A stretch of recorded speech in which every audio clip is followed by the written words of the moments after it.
What do you say to people who say, sorry, Tombo, you're completely wrong? The answer is not to obliterate them from the monarchy, from the royal family. The answer is to bring them back in the tent, give them a job, and maybe then they can be controlled. Do you think that's just completely naive to think that they would agree? I think that Harry would like that solution, but Meghan definitely would not want to live in London. She doesn't want to be part of Britain.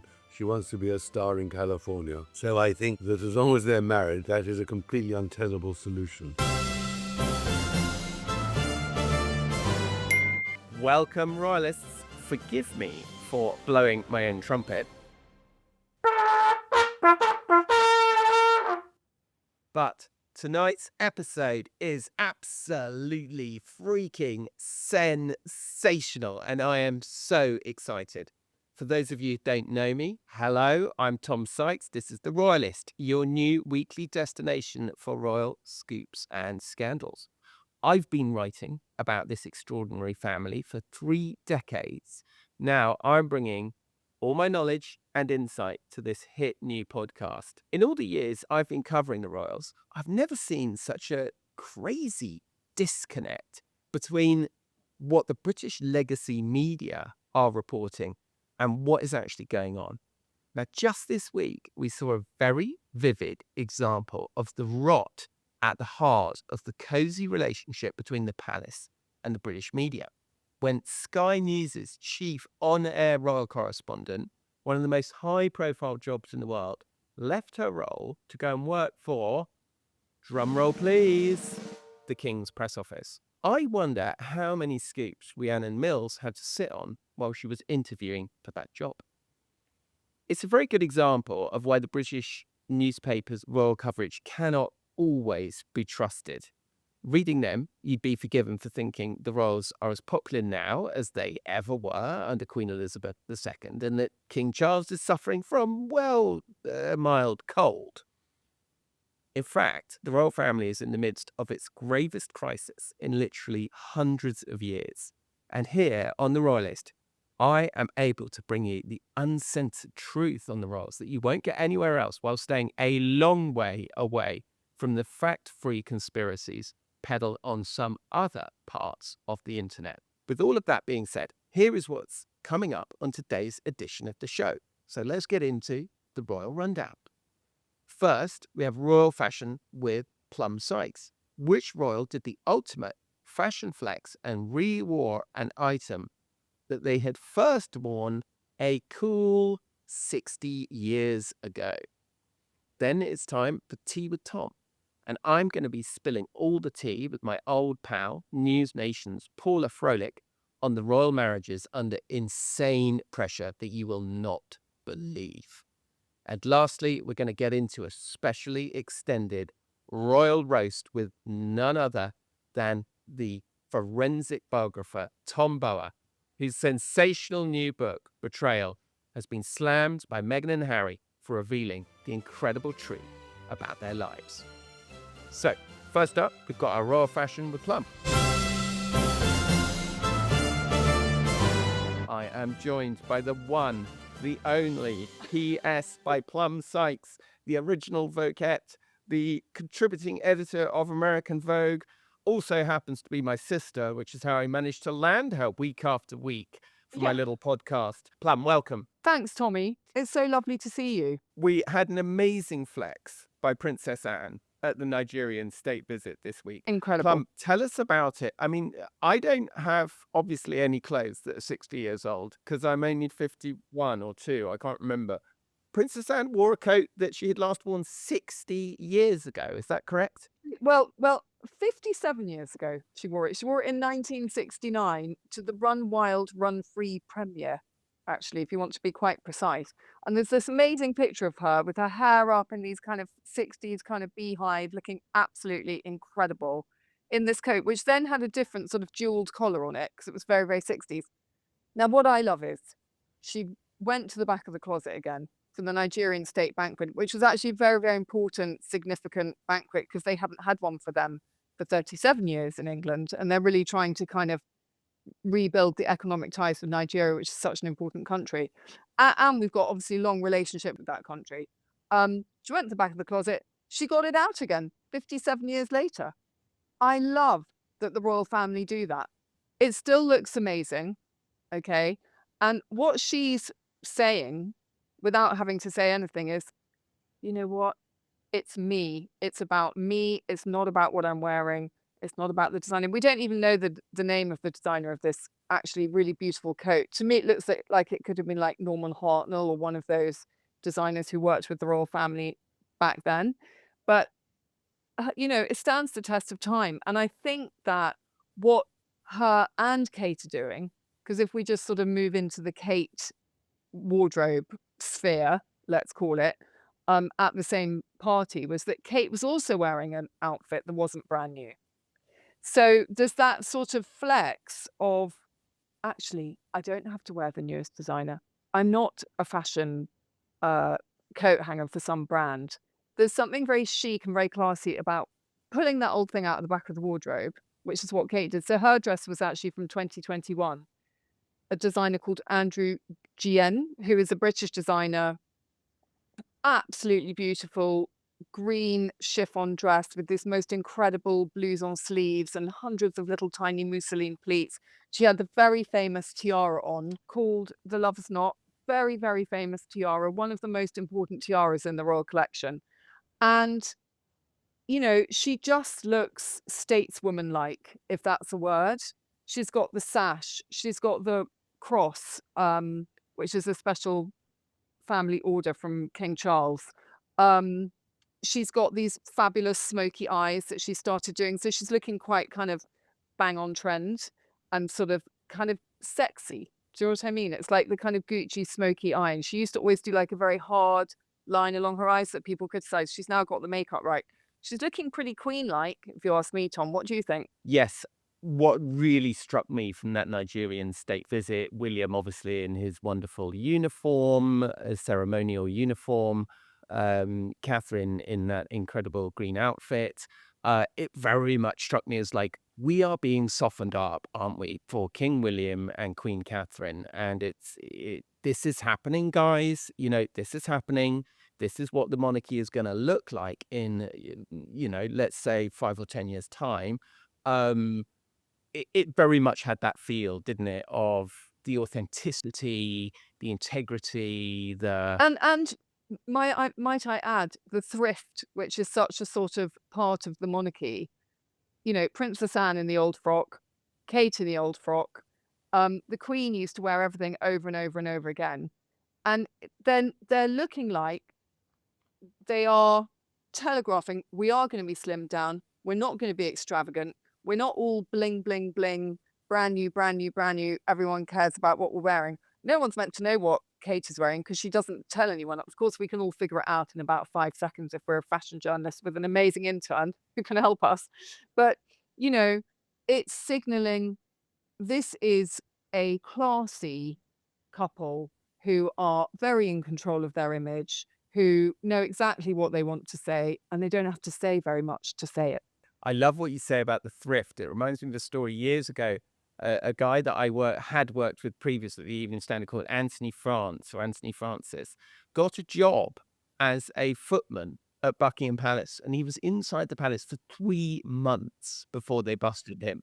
And the main exclusive that he came out with, of course, made the Queen look absolutely marvelous, which is that she kept her cereal in Tupperware boxes on the breakfast Of course she table. does. Of course she does.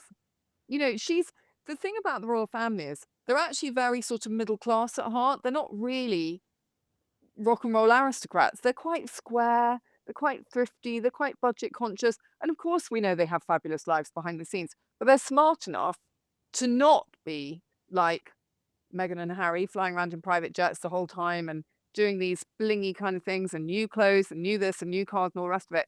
They like to look understated, which is very British. And I think that whatever strategy Kate and William have for their clothes, which is obviously what I'm talking about, is working because people like them. They like them. We also saw Kate earlier last week at the Irish Guards. Obviously, the 5 Guards regiments in the United Kingdom. They are the elite. They are a fighting regiment, but they are also ceremonial regiments. They are the guys who guard Buckingham Palace. Kate is the Colonel-in-Chief of the Irish Guards, and they celebrate St. Patrick's Day. I mean, she looked amazing, didn't she, in that kind of green outfit and the huge Irish wolfhound, which, of course, fans of the Royalist will recognise from our credit sequence at the beginning of the Royalist. It's the regiment's mascot, isn't it? The Irish Wolfhound. So she was wearing Alexander McQueen that day. That coat, she's been wearing it since sort of 2022, 2023. It's been out on Christmas Day. She did a visit to Leeds. Every time she wears it slightly differently, a different hat, a different belt. You know, it's very much the coat as dress. So it doesn't really matter what's underneath. It just looks very tailored, very smart. And I did think it was quite amazing seeing her standing on this kind of podium alone, right?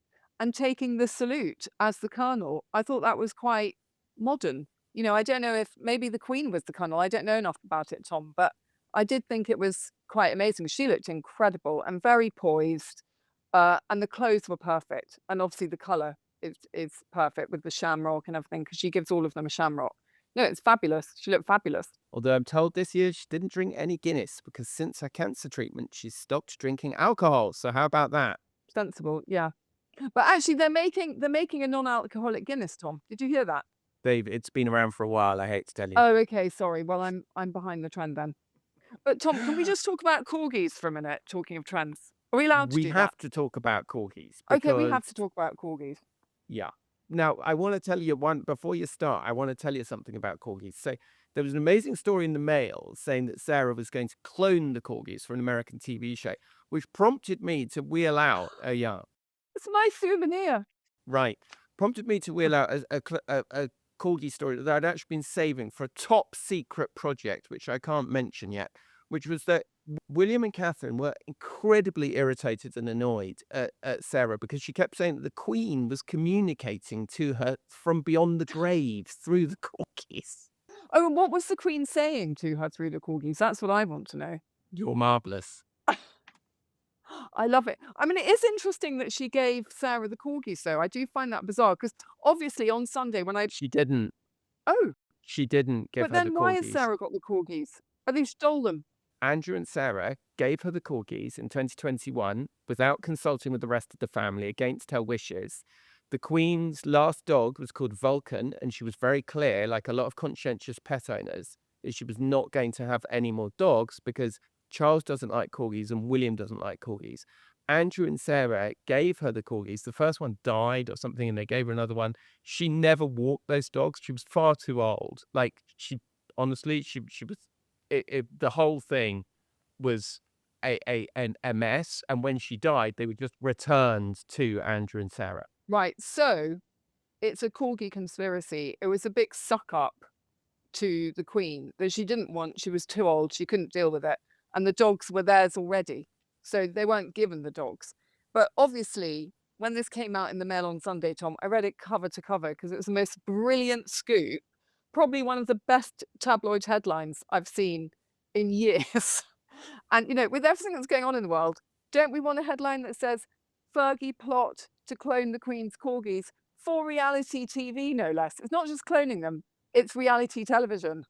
I would have loved to see that show, Tom.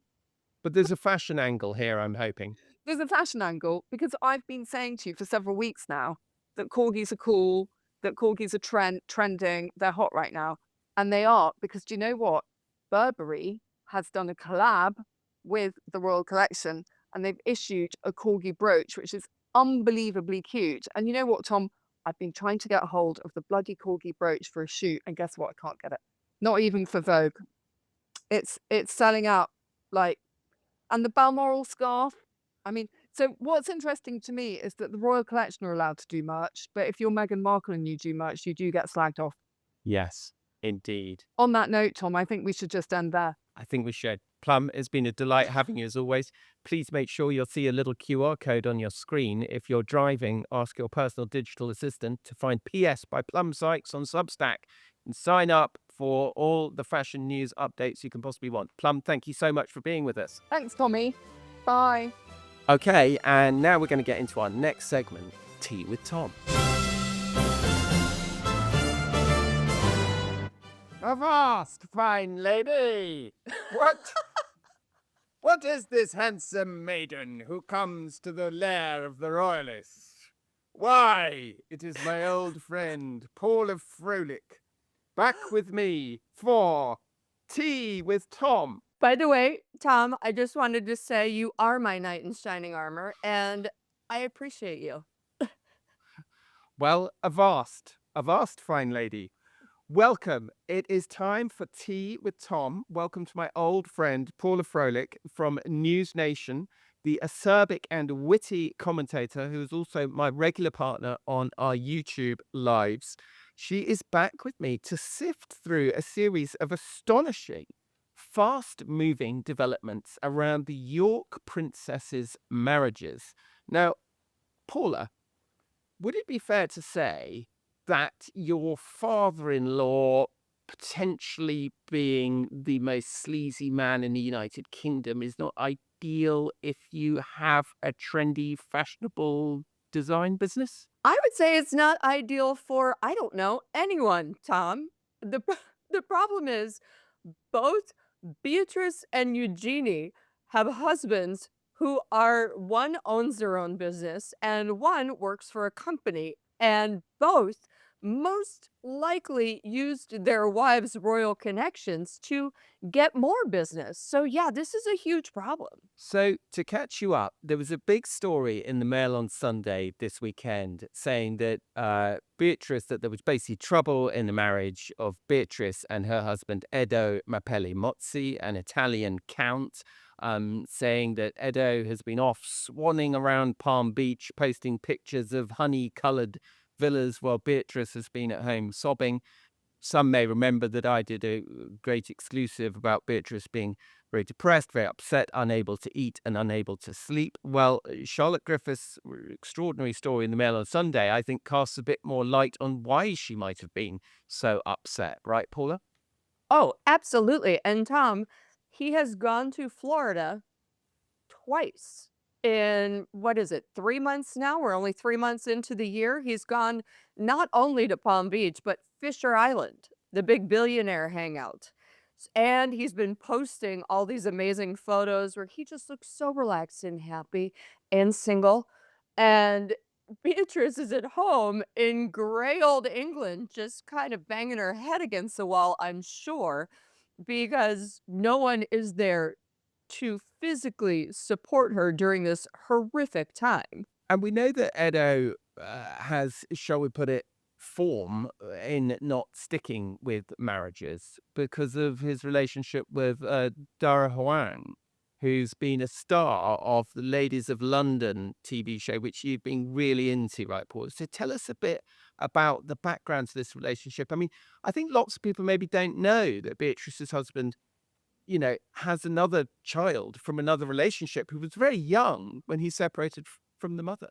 100%. So before he magically met Beatrice, he was engaged to Dara Huang, and she is an architect, a businesswoman, but what she's really known for is being a huge influencer. If you go on her Instagram, every other photo of is her in a gown and just constantly posing.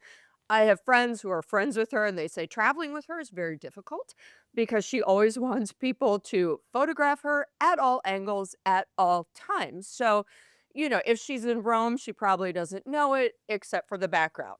So she's one of those. She's on Ladies, or she was on Ladies of London for, I think, 3 hot episodes before she dramatically quit. And she quit because she did not come off well. And you and I both know this. A lot of influencers, you scratch the surface and you're like, ooh, this is not good. And it wasn't good for Dara. So Dara goes on Ladies of London and she accuses her best friend, that's in quotes, that she doesn't really know her best friend that well, that her best friend is cringe. She's caught on camera saying some of these things. And then caught in a huge lie. The second she realizes she's caught, she's like, forget it, I'm out of here. I don't do this. And walks away. But here's the problem. Dara and Edo were engaged. They were living together. And then in 2019, all of a sudden, boom, they weren't. And he was magically dating Princess Beatrice. And there's a lot of confusion about the timeline when that actually happened. Dara, of course, always wanting to save face, was like, "That's fine," and put out a statement, "It's fine." But before she put out the statement, there were stories, and she had told friends that she was like, "What is going on? This is the father of my child. We're living together. We are engaged. Oh, I guess we're not." And then I think she realized that she could also have some benefits with the royal family connections as well. So Beatrice meets Edo. Now, interestingly enough, she meets Edo around the time that her ex-boyfriend, Dave Clark, whom she had been dating for 10 years and was madly in love with, and he didn't want to get married to her. They broke up in 2016. He immediately met someone else, and in 2019 gets married to an advertising executive. Right around that time, Beatrice meets Edo. I mean, you tell me. You tell me if there's anything, like, a little fishy, a little, going on. The thing is that people that I know who know them, who live around that part of the Cotswolds and who see them socially and stuff, they will always tell you how lovely Beatrice is and how much they like her and blah blah. You never quite get the same feedback about Edo. I am told also that his family were apparently very sniffy about him marrying Beatrice, thought that this was potentially not a good move, that, he's from this fancy Italian family, that they're sort of very proper and very upright, and thought that the whole York thing's a bit sleazy, and basically old Princess Beatrice was beneath them. And it's very, I mean, I hate to say it, but I think we all know what the implication in Charlotte Griffith's story was, even if, we are not able to say it outright. But I think it must be so hard to sustain a marriage under this kind of pressure, to maintain any relationship under this kind of pressure, especially when your business is so involved with performatively presenting yourself and selling yourself on Instagram, like all these people are, like Meghan and Harry are, like, like Edo is. I don't know. It just seems that they back themselves into a corner, really, haven't they? They have, although I am hearing as well that Beatrice knows the score, and Edo is counting on her being a good mother and being quite faithful, which, of course, she wants to be, and I do I think that they'll make it through? Possibly, but both eyes will be open this time. Now, the other thing is, it has been quoted that they're navigating a period of distance, obviously. I mean, he's in Florida half the time, she's in England, and that it's been the most difficult time in their relationship. However, he did fly back after these stories, fly back to England, and now they've been spotted out looking so, so happy. Of course. It just seems a little performative, but they also have some issues coming up because, as you said, they have a house in the Cotswolds, but they also have an apartment at St. James Palace in in London. And the government and the public are really looking at that apartment now, as they are with Eugenie's in Kensington Palace, saying, "Hey, do you pay any rent or is it peppercorn rent?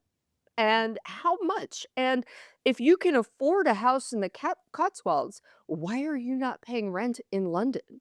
So I think this is just the very beginning of their troubles. And also, Edo is very concerned, I think, about his business and how this is going to affect his reputation. Again, he is looking at it, in my perspective, just all about him, not as the couple and the family. Whereas you look at Eugenie and Jack Brooksbanks, and Jack is very much, okay, let me support my family.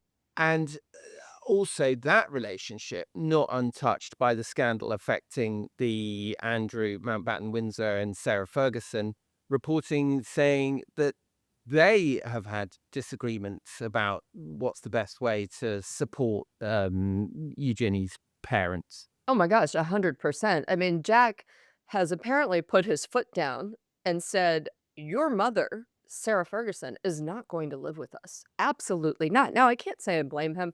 She is a little bit high strung.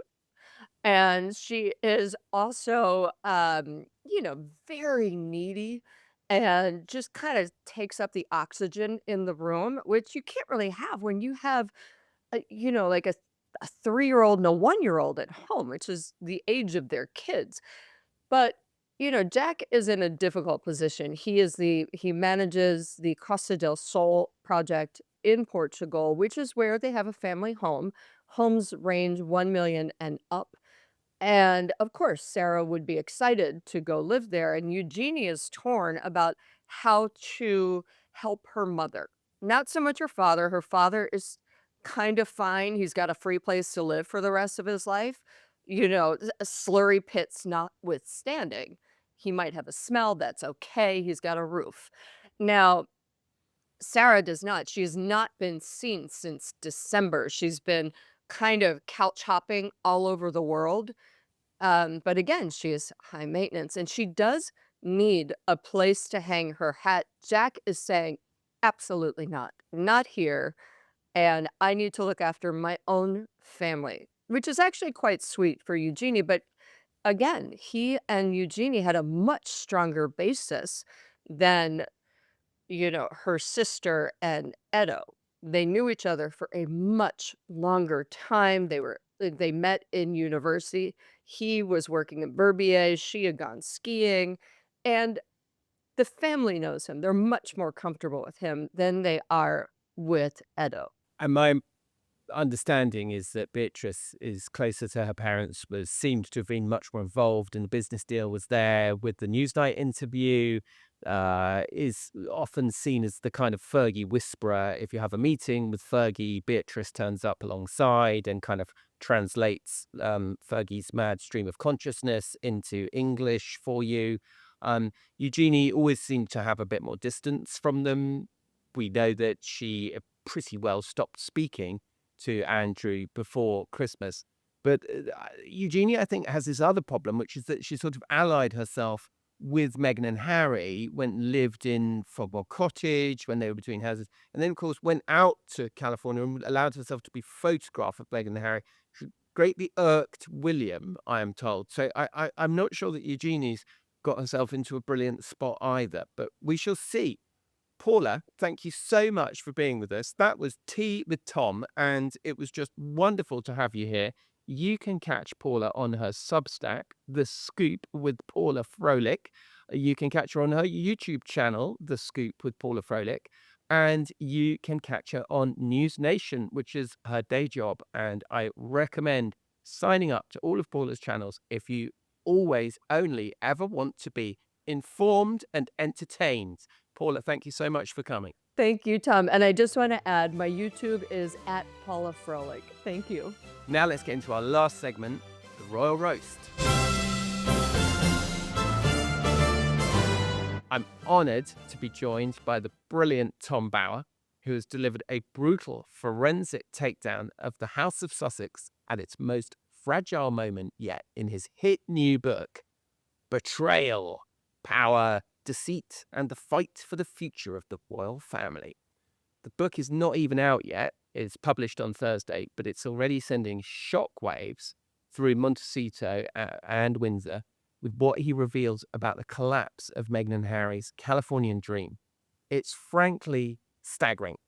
Let's just say, if you thought things couldn't get any more dramatic, think again. Tom, it's fantastic to have you here, and I'm excited to roast the hell out of Meghan and Harry with you today. Your first book was called Revenge. You've now followed it with Betrayal. What did you discover between those two books that made you feel your telling of this story wasn't finished? Well, it's very interesting that I suddenly realized that all the great hopes that the Sussexes had when they left Britain had been realized when I finished Revenge. I mean, they got the Netflix series, Spotify, that Harry's book was on its way and then became obviously a global bestseller. She was dreaming of becoming a domestic goddess. They were going to be rich and famous. And it's all, over the last few years, gone wrong, gone sour, decline. And I think now there's sort of this whiff of desperation that they're running out of money, they run out of celebrity, they're no longer the status that they dreamt of keeping, and she has to go to Australia. I mean, that's the confirmation of my suspicion and the facts that she's gone to Australia to sell herself at a health congress for £1,700 a time. So it is a story of decline and of desperate attempts to pose as a royal couple, whether it was in Nigeria in that tour, or in the tour of Colombia, or as Harry did hope, on their return to Britain in July at the Invictus rehearsals in Birmingham in England. That, in my view, is now looking rather undoubtful. The Sussexes team response to your book has been to call this a deranged conspiracy and melodrama. I found it interesting, Tom, that they attacked you personally rather than disputing any single specific claim or saying this was wrong or that was wrong. What does that tell you? Well, of course, they issued that statement without having read the book. The book is only out on Thursday this week. They relied on the first serial in the Times. But that clearly had been prepared, that statement, before they saw anything. Is careful, is cultivated, it's rather crass, helped push the book to number 1 on the Amazon list. But in the end, I think this is the weakness of the Sussexes, or one of the many weaknesses, that they always want to control the narrative. They want to dictate how they should be seen. You never get a straightforward, normal, objective interview with them. She always selects who she should meet to discuss things with, and is then hurt when the interviewer doesn't completely conform to what she anticipated. And so they can't stand the thought that somebody in London can write about them meeting their victims, meeting other sources, who tell a story which is not the story they wish the world to know. Tom, I am a huge fan of your work, and I'm 51, and I think I first read one of your books, very strangely, at school. Somebody, I think, had the book, and it was either Fayed or Maxwell. I can't remember which one it was, but I mean, I have read both of those books, and I've always been a huge fan of your work. I remember seeing an interview with you once where, and I can't remember, and I couldn't find it. I searched for it, but I couldn't find it. Where you said that a huge part of your interview technique was find the victims. Um, is that seems to be the approach you took in this? And one of the really prominent victims of Harry and Meghan, who came forward and spoke out about it, of course, was Dr. Shandauka of the Sentebale charity organization, who ended up having this enormous argument with Harry. Extraordinary scenes on Sky News of her denouncing Harry as a misogynist and a racist. So one of the most prominent victims seems to be Dr. Sophie Shandauka. And it seems that she fell foul of Harry when she basically told him that his brand and Meghan's brand were toxic. Tell us about that story, and tell us about the unraveling of Sentebale and what happened and what it tells us about this couple. Well, I mean, it's a gripping story which is told for the first time in the book. What we know is, of course, that Sentebale was Harry's great charity in memory of his mother to help HIV victims in Lesotho and Botswana. Everything went okay, really, for the first 10 years. And then the fundraising became a little more of a problem. There had to be a change of chief executive and chairman. And Sophie Chandaka, a black, very intelligent but purposeful lawyer, was selected. She immediately told Harry that they couldn't carry on as before for various reasons. There had to be changes. And he didn't like that message, nor did he like it the way he was treated at a polo match in Singapore. So by the time they got to a polo match in Florida, things were a bit rocky between them. And at that match, Harry behaved pretty appallingly. First of all, he changed the venue, which cost a lot of money, cost over £100,000. He annoyed lots of people. But the thing is that Meghan, having said that she wouldn't come, at the very, very last minute announced she was arriving with Serena Williams. And that threw everything into confusion and anger. But the worst thing was that Harry won the match. Sophie Chandaka was on the platform to give him the cup, and Meghan moved her out of the way so she could present the cup and be filmed by Netflix. And that caused a real kerfuffle But even worse was that when the video of that was shown, Harry urged Sophie Chandauka to issue a release saying that she had nothing against Meghan's behavior. Chandauka refused to do it, and that really set the scene on the decline.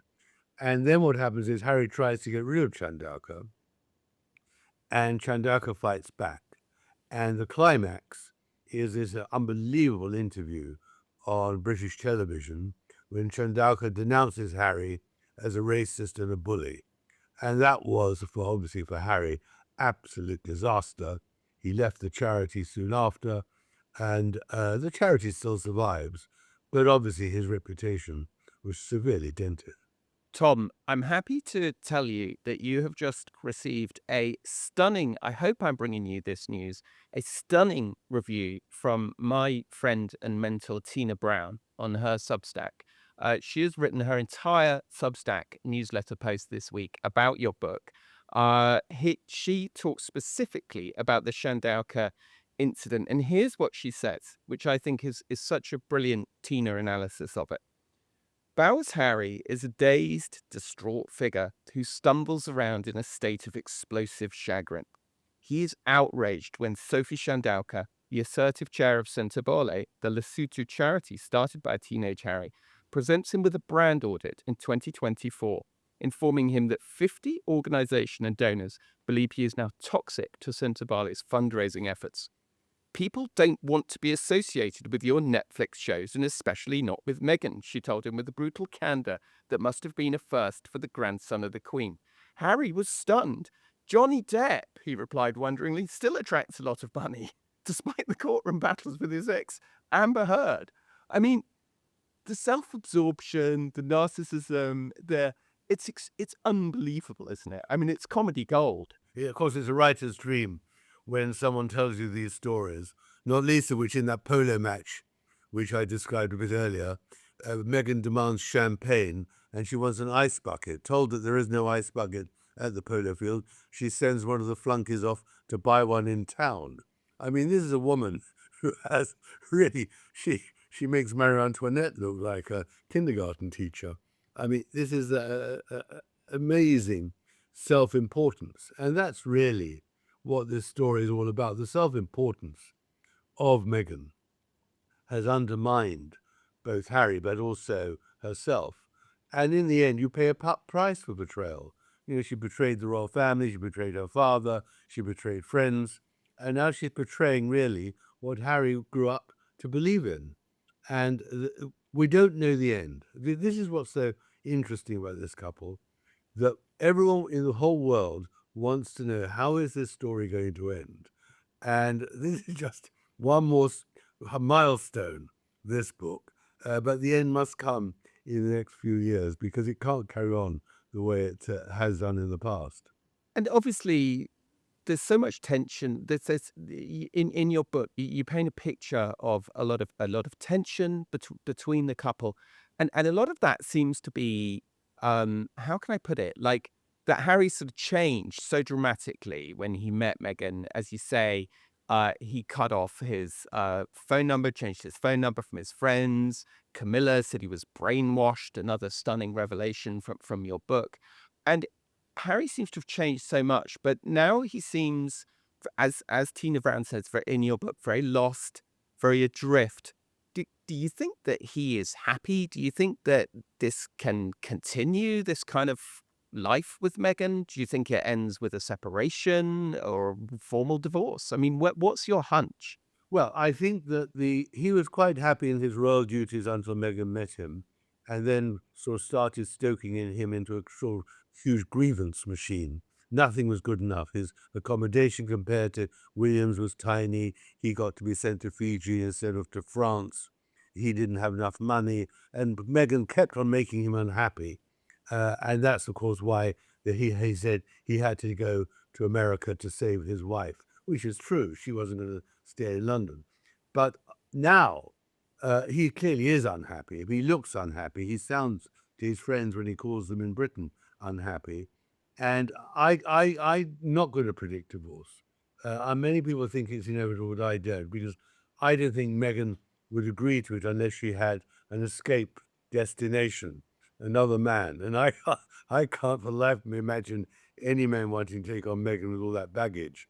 But I think he's hoping, of course, to come back here somehow, revalidate his royal status by public appearance and reconciliation with the king.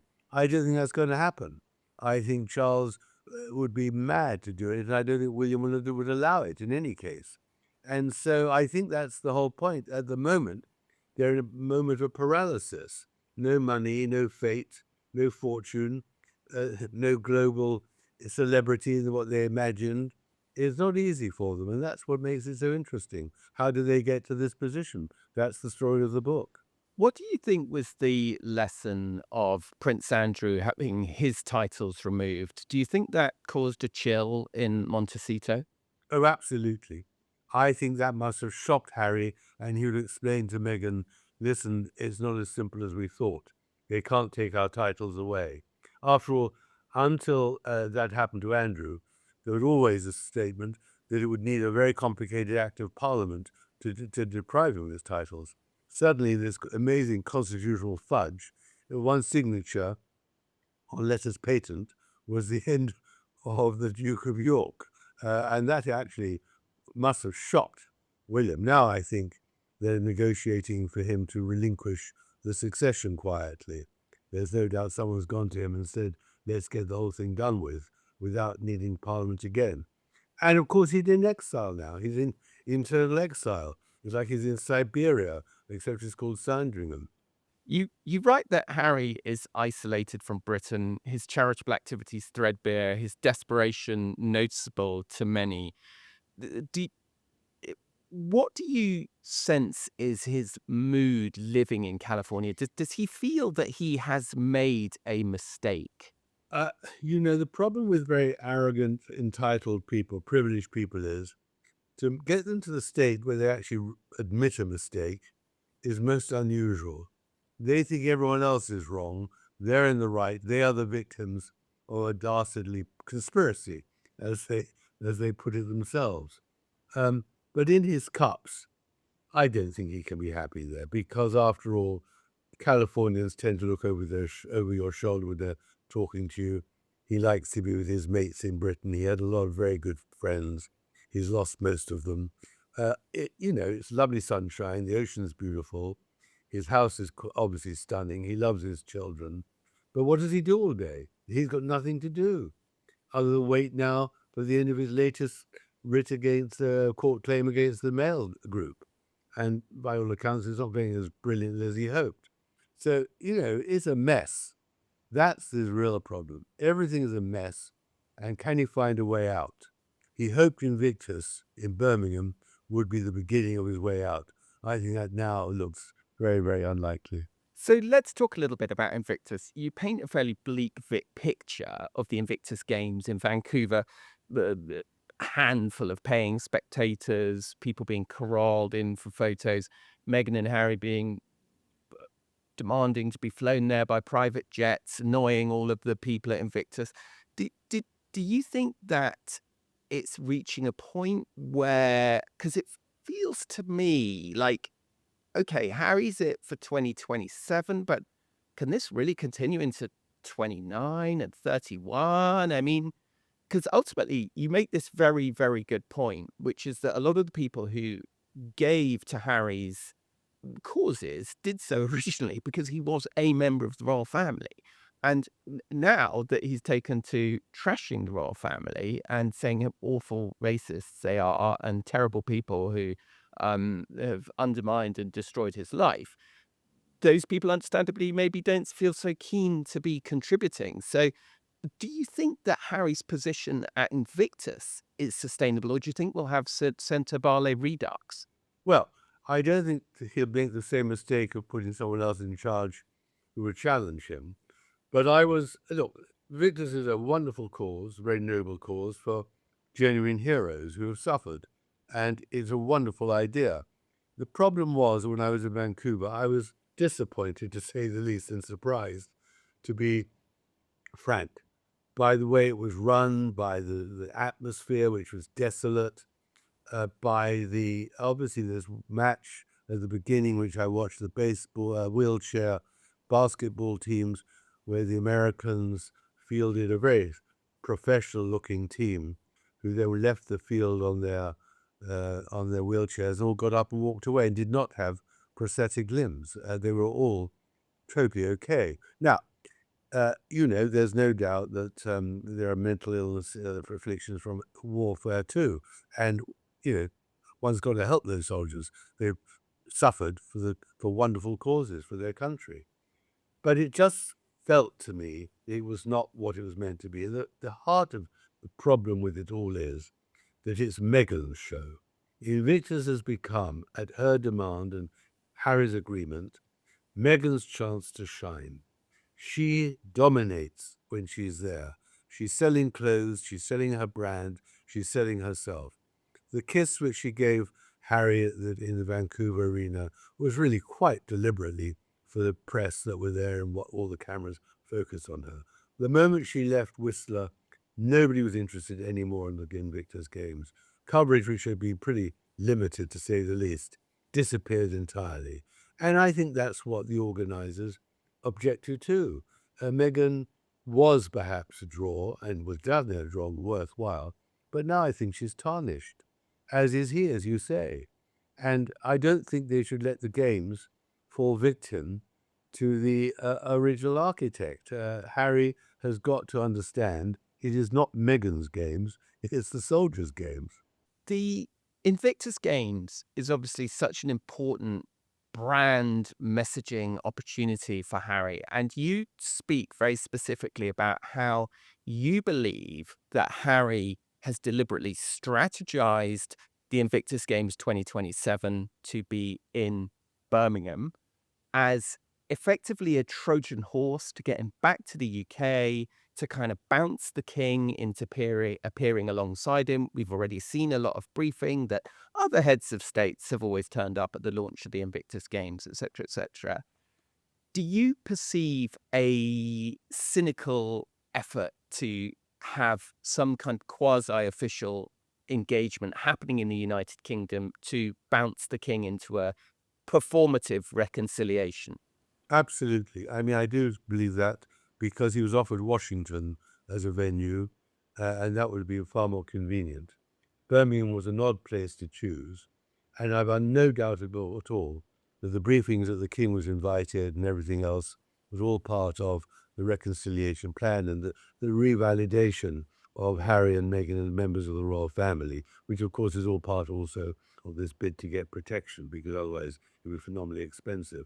Tom, the Netflix relationship that was supposed to be the salvation of Meghan and the glory in the future, and this was the bright future that she was going to lead Harry towards, appears to have completely soured. An extraordinary article in Variety last week confirming a lot of what you say in the book about the difficulty of the relationship, the difficulty of working with Meghan, the unreasonable demands, the flouncing off, this kind of stuff. What did you make of that reporting, and how did it mesh with what people had told you about how the relationship with Netflix went south? Well, I think what I heard, and I've written my book, is exactly that, that it had gone sour. But there's one very, very good reason for it having soured. Meghan doesn't have great talent. She has celebrity. She wasn't a great actress, obviously. She's not a great television performer. She's inauthentic. She has nothing actually to offer other than her fame because of her marriage. And, the actual programs, the As Ever programs, were not very impressive. The people she had, the whole idea originally that she was the chef had to be abandoned. Her products are vastly overpriced. They're pretty, they're not actually her products in any case. They're all just labeled as hers. And so the thing fell apart on the grounds of authenticity. It was just a fake series. And whereas obviously the first Netflix series, where they dished the dirt on the royal family, was a phenomenal success, the subsequent ones about Polo and As Ever, and there was another one about Africa, all failed because they have nothing to contribute. I mean, these are just average Joes, Harry and Meghan. They should have just gone to Montecito and enjoyed a private life instead of seeking fame. And if you seek fame, you get burnt if you're no good. And unfortunately for Meghan, she just doesn't have great talent. She knows what she wants, but can't deliver. And she didn't want to draw the conclusions of her relatively unsuccessful acting career. Obviously, with Suits, she landed. But at the end of Suits, she had no other programs to go to. She had no other contracts because she was so typecast. And now she's typecast as a grumpy refugee from London.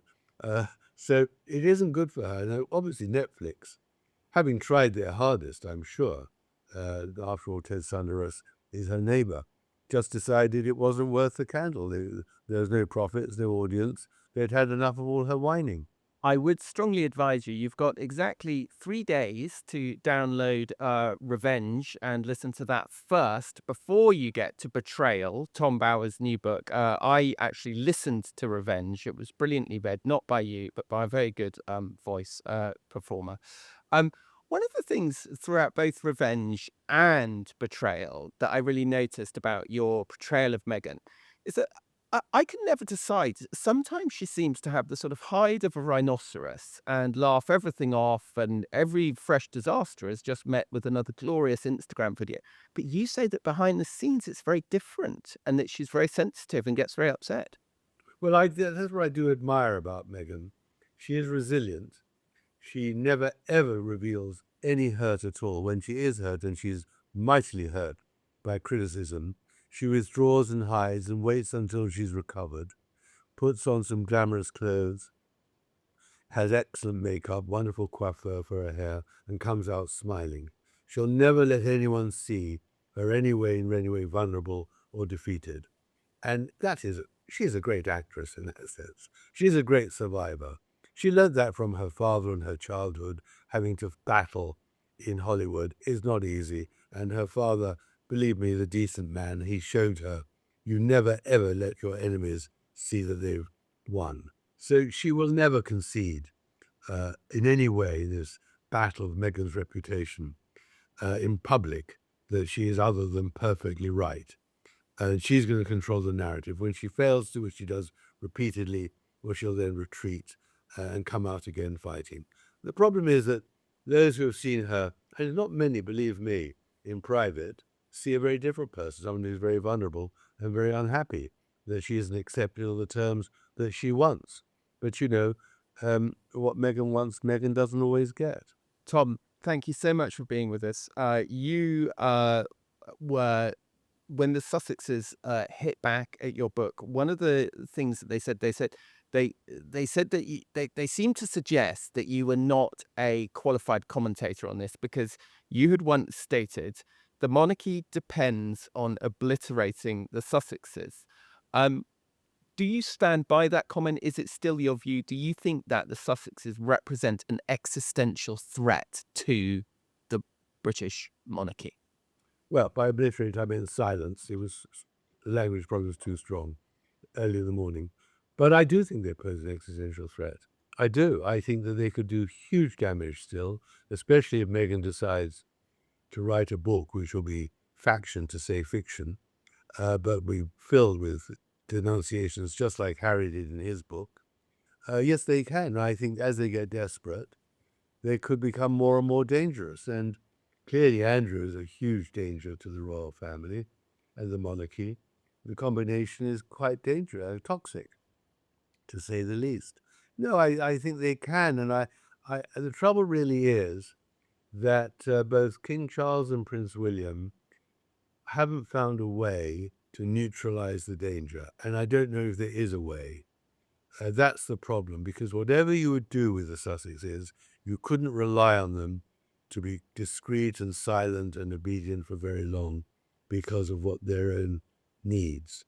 And their selfishness, in the end, would trump everything that the Windsors might offer them. And that is the problem. There's no easy solution if there is a solution at all. Very, very interesting. And as I said, Tina Brown has written this astonishing review of your piece on her Substack today. She concludes by coming to a very different conclusion to you. She says that the House of Windsor needs to put Schadenfreude aside, grip the problem, give Harry and Meghan a limited-ish international role, cough up a turnkey pied-à-terre for them in Buckingham Palace, pay their damn UK security because it won't look good if Harry is taken out by a nut job, and in return the Sussexes must put a sock in it. What do you say, and I will let you go after this, Tom, because I know I've had you for too long, but what do you say to people who say, sorry, Tombo, you're completely wrong. The answer is not to obliterate them from the monarchy, from the royal family. The answer is to bring them back in the tent. Bring them back in the tent, give them a job, and maybe then they can be controlled. Do you think that's just completely naive to think that they would agree? Well, I think that Harry would like that solution, but Meghan definitely would not want to live in London. She doesn't want to be part of Britain. She wants to be a star in California. So I think that as long as they're married, that is a completely untenable solution. And it is only a recipe for more and more sensational danger, because Meghan would always look for a way to complain. She can't be satisfied. She doesn't want to be part of the British royal family. And I think that Tina, for all her amazing achievements, she really is a star, Tina Brown, doesn't understand that the British public wouldn't accept Meghan back on any terms at all. And even if she grovelled, they'd feel, well, you're not grovelling enough. They're really angry with her. So I don't believe that is a solution. Thank you very much, Tom Bower, the author of the new book, Betrayal, published on Thursday. Thank you very much. Well, folks, at the risk of saying I told you so, I told you so. That was amazing. I'm so honoured to have had Tom on the show. What was your favourite bit? What do you think of my fancy new background? Let me know in the comments below. Special thanks to my incredible guests, Plum, Paula, and Tom Bower. Don't forget to check out Tom Bower's book, which comes out this Thursday, March the 26th, and it's called Betrayal. Also, Plum, Paula, and I are all on Substack, which is a subscription newsletter service. If you're Substack curious, just scan any of the QR codes provided on screen. If you're in the car, ask your personal digital assistant, who we cannot name, to look up the Royalists on Substack. Please like and subscribe. It helps keep the gas lamps flickering here at Royalist Towers. And it only remains me to offer my sincere thanks to my producer, Rachel Passer, who has done such a fantastic job turning the dream of the Royalist into the reality. Oh, and before we go, just a quick joke for you. Why is the line of succession so long? Because British people just love queuing.